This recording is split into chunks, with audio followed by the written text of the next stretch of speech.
Welcome in our channel education hub for all.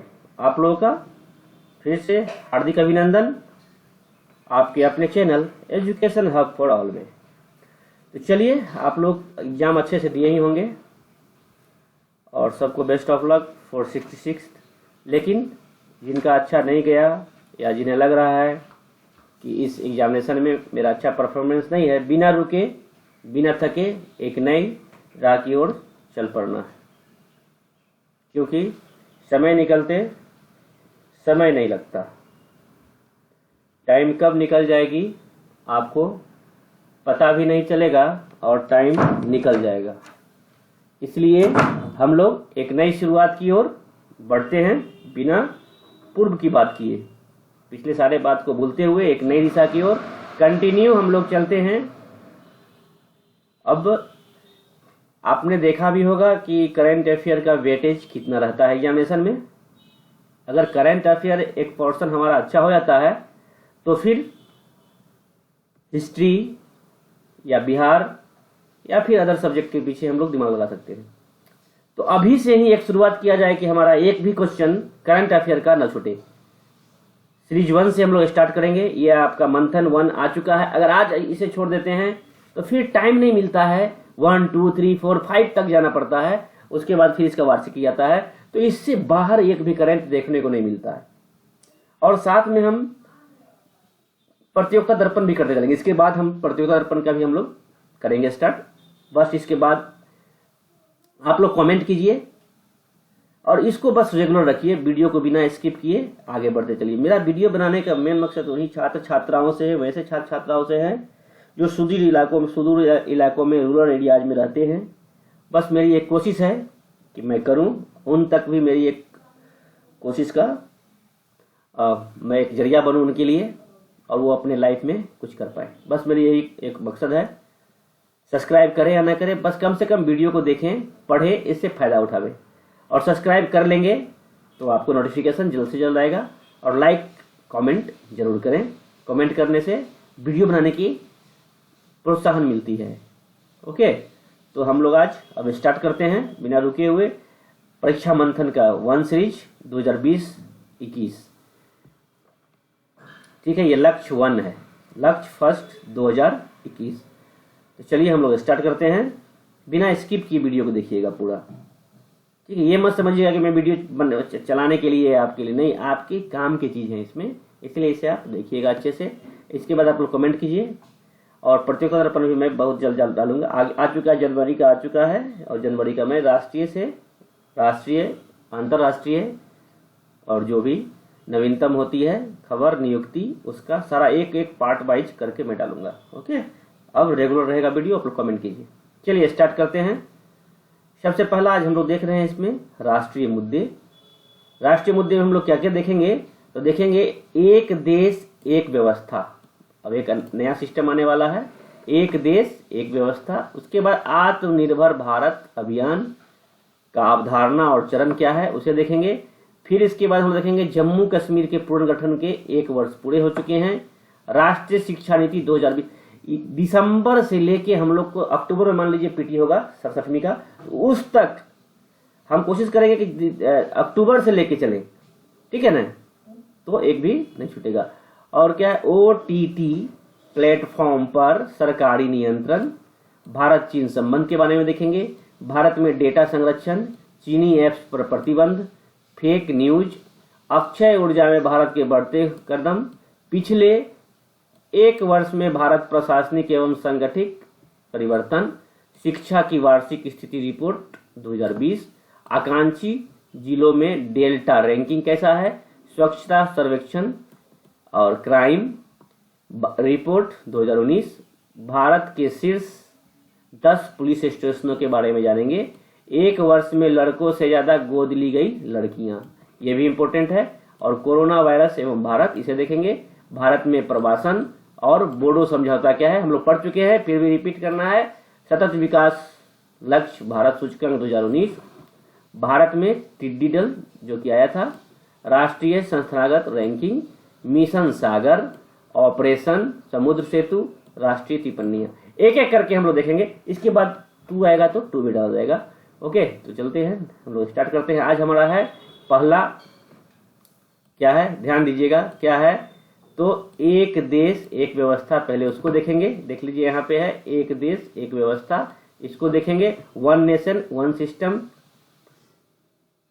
फिर उसके बाद हम लोग देखेंगे ये आज का है टोटल, ये कल का हमारा रहेगा, क्योंकि उतना ही करेंगे जितना संभव हो। ओके, अभी से इतना इतना करके भी चलेंगे तो काफी है। चलिए अब हम लोग आगे बढ़ते हैं। अब क्या कर रहा है, कोई भी देश, हम लोग स्टार्ट कर रहे हैं वन नेशन वन सिस्टम, साथ में हम लोग प्रैक्टिस भी बनाते चलेंगे, अभी से चलेंगे कि ताकि आगे जाके कोई दिक्कत ना हो। चलिए पहला क्या है, कोई भी देश जैसे जैसे प्रगति के पथ पर आगे बढ़ता है वैसे वैसे क्या होता है, देश के कामकाज को सुचारू रूप से चलाने के लिए सरकार उसी तरह से प्रयास करती है। जाहिर सा बात है कि कोई भी देश अगर जैसे जैसे प्रगति करेगा तो वैसे वैसे काम सुचारू करने के लिए सरकार उसी तरह से प्रयास करती है। वर्तमान सरकार देश की व्यवस्था को एक दृष्टिकोण और एक नियम के अनुसार आगे बढ़ाने का कार्य करती है। इसी सिलसिले में सरकार के द्वारा किए गए हालिया प्रयास है, जिसको हम लोग जान रहे हैं, एक राष्ट्र एक मतदाता पहचान पत्र। मतलब पूरे राष्ट्र में एक ही बनेगा कार्ड, वही होगा one nation one voter ID. Okay, one nation and one voter ID, very very important है। तो अब देखते हैं क्या है इसमें। भारत में 91.5 करोड़ से अधिक पंजीकृत मतदाता है, मतलब 51.5 करोड़ से अधिक। याद रखिए, डाटा भी याद रखना है, 51 करोड़ से भी अधिक, 51.5 करोड़ से भी अधिक पंजीकृत रजिस्टर्ड मतदाता हैं। 2019 के लोकसभा चुनाव में 61.63 करोड़ मतदाताओं ने अपना वोट डाला, जबकि 29.68 करोड़ लोगों ने अपना मत नहीं डाला। ओके, अब समझ आइए कि भारत में 91.5 करोड़ से भी ज्यादा पंजीकृत है, रजिस्टर्ड है मतदाता, लेकिन 2019 की जो लोकसभा में चुनाव हुई उसमें केवल 61.63 करोड़ मतदाताओं ने अपना वोट को डाला। तो शेष कितना लोग बच गया, तो 29.68 बच गए लोग मत डालने में, उतना का मत नहीं डाला। तो भारत निर्वाचन आयोग मतदाताओं को देश के किसी भी हिस्से में मतदाताओं द्वारा, ऐसा होता क्यों, होता क्या है कि पहले जो सिस्टम था हम लोग के यहाँ की, जहां पे हैं वहीं पे आके आपको वोट डालना होगा। अब हम लोग कहीं बाहर पे काम कर रहे हैं, संभव नहीं हो पाता है कि आकर हम लोग वहां पे मतदान करें। तो वैसे कंडीशन में क्या हो जाता है कि हम लोग वोट नहीं डाल पाते हैं। इसीलिए सरकार की एक प्रयास है कि भारत निर्वाचन आयोग ने क्या सोचा कि मतदाताओं को देश के किसी भी हिस्से में मतदाताओं द्वारा डिजिटल रूप से मतदान करने हेतु आधार लिंक्ड वोटर आई कार्ड निर्धारित करे, परीक्षण कर रहा है। एक राष्ट्र एक राशन कार्ड की तर्ज पर एक राष्ट्र, जैसे कि one nation one voter I card, जो कि आपका 20 जून से 1 जून से स्टार्ट हुआ था, रामविलास पासवान जी किए थे, जो कि आपके खाद्य मंत्री थे, जिनका निधन हो गया। तो 1 मार्च एक राष्ट्र एक राशन कार्ड के तर्ज पर अब एक राष्ट्र एक मतदाता पत्र, one nation one voter ID card की प्रक्रिया को आसान एवं सशक्त करेगा।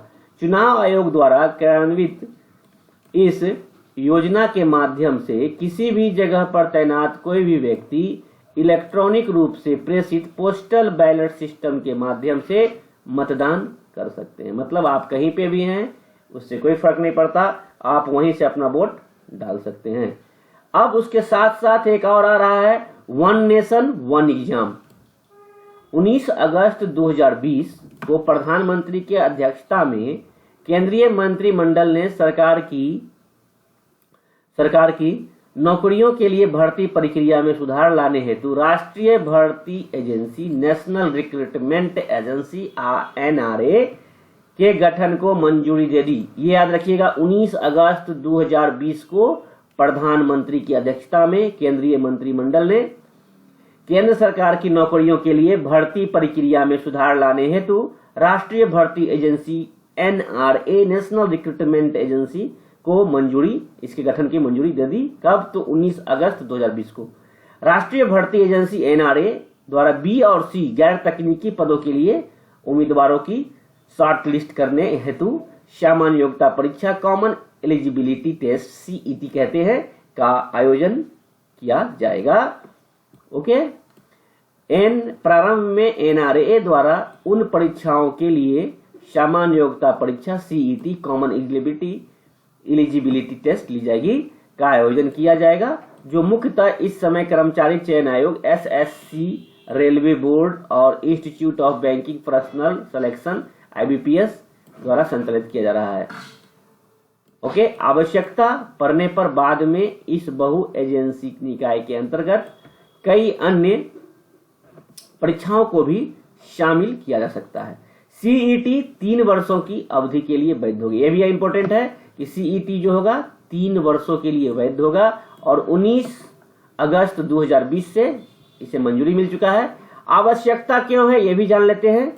वर्तमान में सरकारी नौकरी के इच्छुक उम्मीदवारों को पात्रता के समान शर्तों वाले विभिन्न पदों के लिए अलग अलग भर्ती एजेंसियों द्वारा संचालित विभिन्न परीक्षाओं में सम्मिलित होना पड़ता है, जिसके कारण उम्मीदवार को अलग अलग एजेंसियों के अलग अलग शुल्क का भुगतान करना पड़ता है। सबसे मेन फैक्टर अलग अलग शुल्क भुगतान करना पड़ता है और साथ ही उम्मीदवारों को परीक्षा में हिस्सा लेने के लिए लंबी दूरी तय करनी पड़ती है।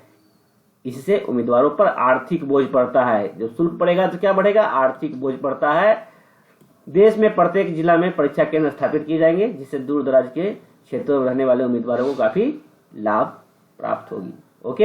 अब सेंटर जिला में ही होगी NRA का, वहीं पे आपकी एग्जामिनेशन जो CET है कॉमन एलिजिबिलिटी टेस्ट वो लेगी।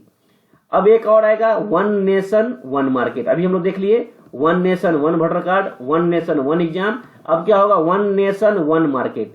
सितंबर 2020 में, यार ये इंपॉर्टेंट है, हो सकता है पूछे भी एग्जामिनेशन में। तो सितंबर 2020 में भारत के राष्ट्रपति रामनाथ कोविंद ने कृषि संबंधी विधेयकों को स्वीकृति दे दी। संशोधन का मूल उद्देश्य पर्याप्त प्रसंस्करण सुविधाएं उपलब्ध कराना है। इससे शीघ्र नष्ट हो जाने वाली कृषि उपज का बड़ा पैमाना पर नुकसान को रोका जा सके। इसके फलस्वरूप कोल्ड स्टोरेज में निवेश बढ़ाने और खाद्य आपूर्ति श्रृंखला के आधुनिकीकरण में मदद मिलेगी। इसके मूल उद्देश्य की पूर्ति हेतु तथा मुक्त व्यापार को बढ़ावा देने के लिए उद्देश्य से भारतीय संसद कृषि उपज वाणिज्यिकी एवं व्यापार संवर्धन एवं सुविधा अधिनियम 2020 तथा मूल्य आश्वासन पर किसान बंदोबस्ती और सुरक्षा के लिए समझौता और कृषि सेवा अधिनियम 2020 को पारित किया गया। याद रखिएगा, कृषि सेवा अधिनियम 2020 को पारित किया गया। यह निश्चित रूप से एक देश एक कृषि बाजार बनाने का मार्ग प्रशस्त करेगा। इस कठोर परिश्रम करने वाले किसानों के लिए उपज की मुंह मांगी कीमत सुनिश्चित करेगा। इससे विपणन की लागत में कमी आएगी और किसानों की आय में सुधार होगा। वन नेशन वन कार्ड, तो आप देख ही रहे हैं कि 2019 वन नेशन वन कार्ड का योजना को वर्ष 2019 में राशन कार्डों को अंतरराज्यीय इंटर स्टेट, आप कहीं भी पोर्टेबिलिटी है आप ले सकते हैं, सुविधा की तरफ शुरू किया गया था। इस योजना के तहत प्रवासी राष्ट्रीय खाद्य सुरक्षा अधिनियम, migratory national food security act NFSA 2013 के लाभार्थियों में अब कहीं भी अपनी पसंद के किसी भी उचित मूल्य पर दुकान पर अपने हिस्से के खाद्यान्न कोटे की खरीद कर सकते हैं। उल्लेखनीय है कि इस योजना के तहत पात्र व्यक्ति द्वारा आधार द्वारा प्रमाणित अपने मौजूद राशन कार्ड का उपयोग करके किया जा सकता है। गौरतलब है कि इस योजना में 24 राज्यों केंद्र शासित प्रदेशों में लगभग 65 करोड़ लाभार्थी शामिल हैं। कितना? 65 करोड़ और कितने में? 24 स्टेट एंड यूनियन दोनों मिला के। इनमें से कुल 80% लाभार्थी NFSA के अंतर्गत हैं, जो अब 24 राज्यों और केंद्र शासित प्रदेशों में कहीं भी रियायती दर पर राशन प्राप्त कर सकते हैं। लाभ क्या है? लाभ पारदर्शिता। योजना के लागू होने की स्थिति में इस योजना के माध्यम से खाद्यान्नों के वितरण में अधिक पारदर्शिता एवं दक्षता को बढ़ावा मिलेगा।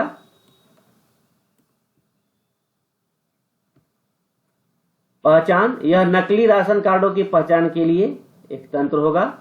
सुदृढ़ स्थिति प्रदान करेगा। सार्वजनिक वितरण प्रणाली के लाभार्थियों को राष्ट्रीय स्तर पर अपनी पसंद के उचित मूल्य पर दुकानों के खाद्यान्न में लेन देन का विकल्प प्रदान करेगा। ये इस तरह से पढ़ने का जरूरी इसलिए भी है हम लोगों को कि मेंस में हम लोग को बहुत ज्यादा मदद मिलेगी रिटर्न में। ओके, तो अब लाभ पूछ दिया तो पारदर्शिता हो गया एक, पहचान हो गया दूसरा, तीसरा क्या हो गया खाद्य सुरक्षा, तीसरा क्या हो गया सतत विकास लक्ष्य।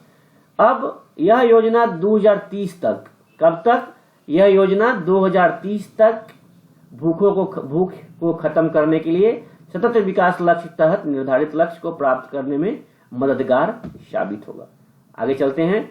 One nation one grid, one nation one grid, that means June 2020 में ऊर्जा मंत्रालय ने कहा कि जल्द एक राष्ट्र एक ग्रिड का नियम भी कानून लागू होगा। केंद्रीय वित्त मंत्रालय द्वारा 2019 के बजट में देश के बिजली व्यवस्था सुधार के लिए one nation one grid plan का ऐलान किया गया। इस प्लान के आधार पर सरकार पूरे देश में एक समान टैरिफ लागू करेगी, पूरे देश में एक समान टैरिफ लागू करेगी। अब आता है वन नेशन वन इलेक्शन, बहुत ही इंपॉर्टेंट है। आज हम लोग बहुत सारे पॉइंट कर रहे हैं। क्या है वन नेशन वन इलेक्शन? वर्तमान सरकार वन नेशन वन इलेक्शन को लेकर काफी गंभीरता से के साथ आगे बढ़ रही है। ध्यातव्य है कि वर्ष 2018 में वर्तमान सरकार ने विधि आयोग को इस धारणा की संभावनाएं पर एक रिपोर्ट तैयार करने को कहा। लॉ कमीशन ने अपनी रिपोर्ट में इस धारणा का समर्थन किया था, लेकिन कहा था कि इस व्यवस्था को लागू करने के लिए संविधान में कुछ बदलाव करने होंगे। तो क्या अवधारणा है, इसे देख लेते हैं हम लोग। इसमें अवधारणा क्या है कि भारत की संघीय व्यवस्था में केंद्र और राज्य की सरकारों के लिए अलग अलग वक्त में चुनाव होते हैं। दोनों सरकारों को टर्म अलग अलग वक्त पर शुरू होता है, टर्म भी अलग अलग वक्त पर शुरू होता है। अब क्या कहना है कि अलग वक्त पर खत्म होता है। वन ऑन ओ लागू करने के लिए ओ लागू करने का मतलब ये होगा कि केंद्र के लिए लोकसभा ONEOE याद रखिएगा, ओन ओ लागू करने का मतलब ये है कि लोकसभा और राज्यसभा के विधानसभा चुनाव एक साथ ही संपन्न कराए जाएंगे। ONE नहीं लिखिएगा, ONOE लागू करने का मतलब है कि केंद्र के लिए लोकसभा और राज्यों के लिए विधानसभा चुनाव एक साथ ही संपन्न कराए जाएंगे। लोकसभा और विधानसभा दोनों एक साथ। इस कंसेप्ट के तहत भारत के मौजूद चुनावी प्रक्रिया को पूरी तरह बदल दिया जाएगा। मौजूद व्यवस्था के मुताबिक भारत में हर साल कुछ राज्यों में चुनाव होते रहते हैं। इस व्यवस्था के आ जाने के बाद हर 5 साल पर ही केंद्र और राज्य के लिए चुनाव एक साथ कराए जाएंगे। क्या है इसके पीछे तर्क? तो इसके पीछे तर्क है, यह अवधारणा है कि अवधारणा को समर्थन देने के लिए पीछे का तर्क यह है कि पूरे देश में एक साथ चुनाव कराने पर चुनावी खर्चे बहुत हद तक कम हो जाएंगे। बिल्कुल बात है। क्या है आपत्ति? सबसे बड़ी आपत्ति जो उठाई गई है वो है ये कि इससे एंटी इनकम्बेंसी का महत्व खत्म हो जाएगा। केंद्र और राज्यों के चुनावों मुद्दे अलग अलग होते हैं। जनता इस दोनों चुनावों में अपनी सेंटीमेंट अलग अलग रखती है और उसी हिसाब से वोट करती है। बट जब ऐसा हो जाएगा तो इस कंसेप्ट के बाद उसकी वोट डालने के फैसले पर प्रभाव पड़ेगा। और इसके विरोध में कहा जाता है कि जब हर 5 साल पर चुनाव होंगे तो सरकार की जनता के प्रति जवाबदेही कम हो जाएगी, ऐसा माना जा रहा है। तो ये आज का बहुत ही इंपॉर्टेंट हम लोग जो देखें 5-6 टॉपिक, जैसे one nation one grid sorry one nation one election, फिर हम लोग देखे वन नेशन वन कार्ड, फिर हम लोग देखे वन नेशन वन मार्केट, फिर हम लोग देखे वन नेशन वन एग्जाम। मतलब ये सारा इंपॉर्टेंट है। उसके बाद देखे हम लोग one nation one voter ID. तो ये एक इम्पोर्टेंट आज का हमारे लोगों का सेशन था। कल फिर सुबह में आप लोग का डेली मॉर्निंग में आप लोग को आएगा। अब हम लोग देखेंगे इसके बाद क्या, आत्मनिर्भर भारत अभियान, अवधारणा और चरण। तो आप लोग हमें कमेंट करके बताएं ये सेशन कैसा रहा, कमेंट जरूर करें। इसमें हम लोग आत्मनिर्भर भारत में 3.0 के तहत नई घोषणाएं जो हुई है वो सारे घोषणाओं को पढ़ेंगे, एक एक करके पढ़ेंगे। तो आप लोग जरूर कमेंट कीजिए। और ये हम लोग स्टार्ट कर चुके हैं, BPSC 67th का हम लोग का स्टार्ट हो चुका है। अब इसके बाद मैं दर्पण का डालूंगा, प्रत्येक दर्पण का। Okay, bye bye, take care, अच्छे से पढ़े।